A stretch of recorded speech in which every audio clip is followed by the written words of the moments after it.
Hi friends అందరికీ మనం ఈరోజు మార్కెట్కి వెళ్ళకపోయినా సరుకు వచ్చిందండి. చెప్పాను కదా కర్బూజా పండ్లు మనం బయట తెప్పించుకుంటాము అని. ఎందుకంటే మార్కెట్లో రేట్లు మనకి గిట్టుబాటు కావట్లేదండి. ఎక్కువ రేటు ఉంటున్నాయి.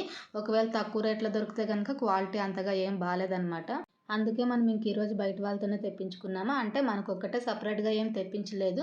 మా ఆయన ఫ్రెండ్ ఉంటారు. ఒక 2 కిలోమీటర్ల దూరంలో ఉంటది ఆ అన్న వ్యాపారం అని చెప్తాను కదా!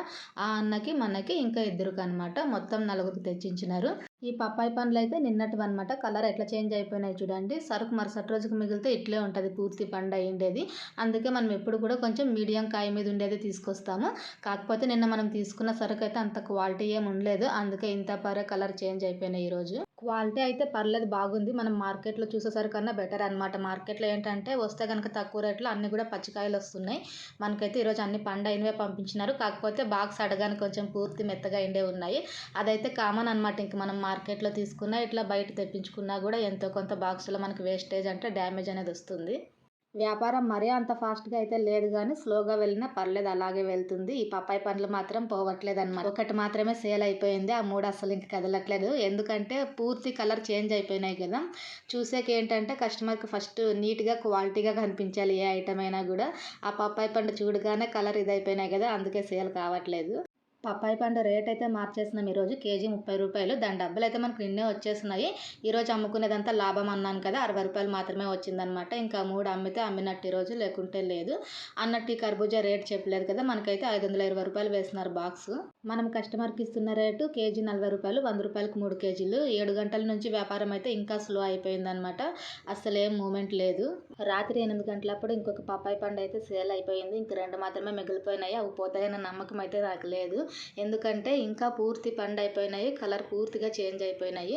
సెకండ్ నంబర్‌లో తీసుకుంటే ఏ ఐటెమ్ అయినా అంతే అనమాట. మరుసటి రోజుకి అమ్ముకోవడానికి కష్టం. మనకి మిగిలిందైతే తక్కువే. కాకపోతే ఒకవేళ ఎక్కువ మొత్తంలో మిగిలుంటే గనక మనకు లాస్ అయ్యుండేది కదా! అందుకే క్వాలిటీ ప్లస్ క్వాంటిటీ 2 చూసుకొని తీసుకోవాలి సరుకు తీసుకునేటప్పుడు. ఈ కర్బూజా పండ్లదైతే ఎదారలేదు. ఎందుకంటే క్వాలిటీ బాగుంది. ఈరోజు మిగిలిపోయినా గానీ మనం దీన్ని రేపు అమ్ముకుంటాము. అంతా కూడా గట్టిమాలే. ఇంక 8:30 టైం అయినా కూడా ఏ కస్టమరు రాలేదనమాట. అందుకే ఇంక మనం చూసి వ్యాపారాన్ని అయితే 8:45 కల్లా క్లోజ్ చేసేసినాం. ఈరోజైతే దీనికి పెట్టిన డబ్బులైతే మనకు రాలేదు. ఎందుకంటే ఎక్కువ మొత్తంలో సరుకు మిగిలిపోయింది కదా!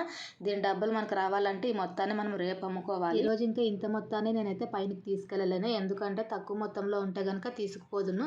కానీ ఎక్కువ మొత్తంలో సరుకు మిగిలిపోయింది కదా! ఈరోజు ఇంకా కిందే పెట్టేస్తాము. అంటే బండి మీదే ఫుల్ కవర్ చేసి కట్టేసేయాలి. అయితే ఇంకొక విషయం మనందరికీ తెలిసిందే, పునర్విక అనే పాప గురించి గత 3 రోజులుగా వీడియోస్ అయితే చాలా వస్తున్నాయి కదా!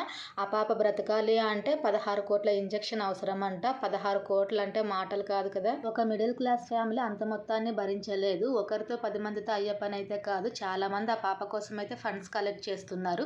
జగదీష్ అన్న అయితే తన పనులను మానుకొని మరి ఆ పాప కోసం ఫండ్స్ కలెక్ట్ చేస్తున్నారు. ఖచ్చితంగా గవర్నమెంట్ స్పందిస్తే ఈ పాప వైద్యం ఇంకా సులభమవుతుంది. కానీ వాళ్ళకున్న బిజీ స్కెడ్యూల్ వల్ల ఈ పాప గురించి ఇంకా వాళ్ళ దాకా రీచ్ అవ్వలేదేమో. సోషల్ మీడియా తలుచుకుంటే గనక ఏదైనా చేయగలదండి. ఆ పాప చిరునవ్వు ఖరీదు అక్షరాల 16 కోట్లు. ఆ పాపకు తొందరగా వైద్యం అందాలని కోరుకుందాం. మన వంతు సాయంతో పాటు ఖచ్చితంగా ఆ పాపకి గవర్నమెంట్ సాయం కూడా అందాలి. ఇది ఈరోజు మన వ్యాపారం అండి. ఈ మొత్తాన్ని అయితే మనం రేపు అమ్మేయాలి. వీడియో నచ్చితే లైక్ చేయండి friends. Thank you for watching.